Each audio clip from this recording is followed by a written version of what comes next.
Hi friends, black educational officer வட்டார கல்வி அதிகாரி. இந்த எக்ஸாமுக்கு நம்ம நிறைய வீடியோஸ் நான் போட்டிருக்கேன். அதை சப்ஸ்கிரைப் பண்ணிவிட்டு நீங்கள் தொடர்ந்து ப்ளேலிஸ்ட்டில் போய்ட்டு வாட்ச் பண்ணிக்கலாம். ஓகேங்களா?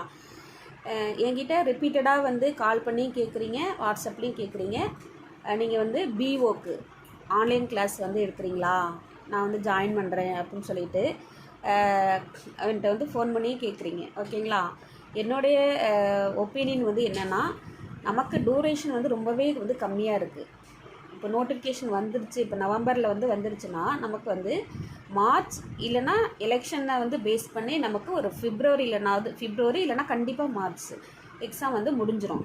ஸோ இந்த ஒரு 3 or 4 months கேப்பில் உங்களால் ஒரு ஆன்லைன் கிளாஸ் அட்டன் பண்ணி ப்ரிப்ரேஷன் பண்ணணும். நீங்கள் கிளாஸ் அட்டன் பண்ணணும், நோட்ஸ் எடுக்கணும். அது இல்லாமல் நீங்கள் ரிவிஷன் கொடுக்கணும். ரிவிஷன் கொடுக்காமல் நீங்கள் எக்ஸாமுக்கு போகவே முடியாது. ரிவிஷன் கொடுக்கணும், டெஸ்ட்டு போடணும். இந்த ஒர்க் எல்லாமே இந்த டூரேஷனுக்குள்ளே உங்களால் பண்ண முடியாது. ஓகேங்களா? ஸோ எனக்கு இப்போ பிஓக்கு ஆன்லைன் கிளாஸ் எடுக்கிற ஐடியா இல்லை. ஏன்னா நான் ஒரு இது கொடுத்துருக்குறேன் அப்படின்னா அதை நான் கரெக்டாக முடித்து கொடுக்கணும். இப்போது நான் ஒரு சயின்ஸோ இல்லை தமிழோ இல்லை மேக்ஸோ இல்லை இங்கிலீஷோ ஏதோ நான் ஒரு ஃபஸ்ட்டு நான் கொண்டு போகிறேன்னா என்னையால் அந்த ஒரு 11 சப்ஜெக்ட்டுமே முடிச்சு கொடுத்தா தான் அது உங்களுக்கும் ஒரு ஃபுல்ஃபில்லாக இருக்கும். உங்களுக்கு அதை பற்றின ஒரு புரிதலும் கிடைக்கும். ஓகேங்களா? என்னால் அந்த 11 சப்ஜெக்ட்டும் நம்மளால் முடிக்க முடியாது. ஏன்னா சிலபஸ் டிஆர்பிக்கு, அதாவது டிஆர்பிக்கு ப்ரிப்பேர் பண்ணுறவங்களுக்கு கஷ்டம்தான், டிஎன்பிஎஸ்சிக்கு ப்ரிப்பேர் பண்ணுறவங்களும் கஷ்டம்தான். ஏன் அப்படின்னா டிஆர்பி மட்டும் பிஜிடிஆர்பி இந்த மாதிரி யூஜிடிஆர்பி இது மாதிரி எழுதியிருக்கிறவங்களுக்கு நீங்கள் ஜிஎஸ் பேப்பர்னு சொல்லுவோம். அதாவது ஹிஸ்ட்ரி, பாலிட்டி, எக்கனாமிக்ஸ் இந்த மாதிரி சப்ஜெக்ட் உங்களுக்கு புதுசாக இருக்கும்.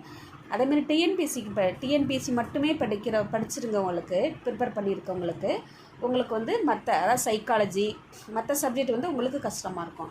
ஸோ 2 பேர்த்துக்குமே மிங்கிளான ஒரு சிலபஸை தான் நமக்கு கொடுத்துருக்குறாங்க.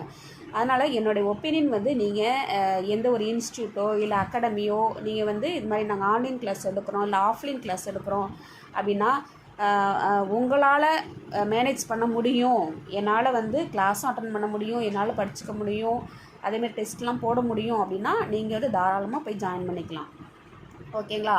என்னோட இது என்னென்னா, நீங்கள் ஒரு குவாலிட்டியான சோர்ஸ் நீங்கள் கலெக்ட் பண்ணுங்கள். அதே ரிவிஷன் கொடுங்க, ஒரு டெஸ்ட்டு கொடுங்க. இதுதான் இந்த டூரேஷனுக்குள்ளே கரெக்டான ஒரு வேவாக இருக்கும். ஓகேங்களா? அதனால தான் நான் ஒரு வீடியோ போடுறேன் அப்படின்னு சொல்லியிருந்தேன். ஏன்னா நிறைய பேர் கேட்குறீங்க. அதனால் நான் சில பேர்த்துக்கு நான் பதில் சொல்லியிருப்பேன், சில பேர்த்துக்கு நான் ரிப்ளை கொடுக்காமல் இருந்திருப்பேன். அதுக்காக தான் நான் அந்த வீடியோ. ஓகேங்களா? தேங்க்யூங்க.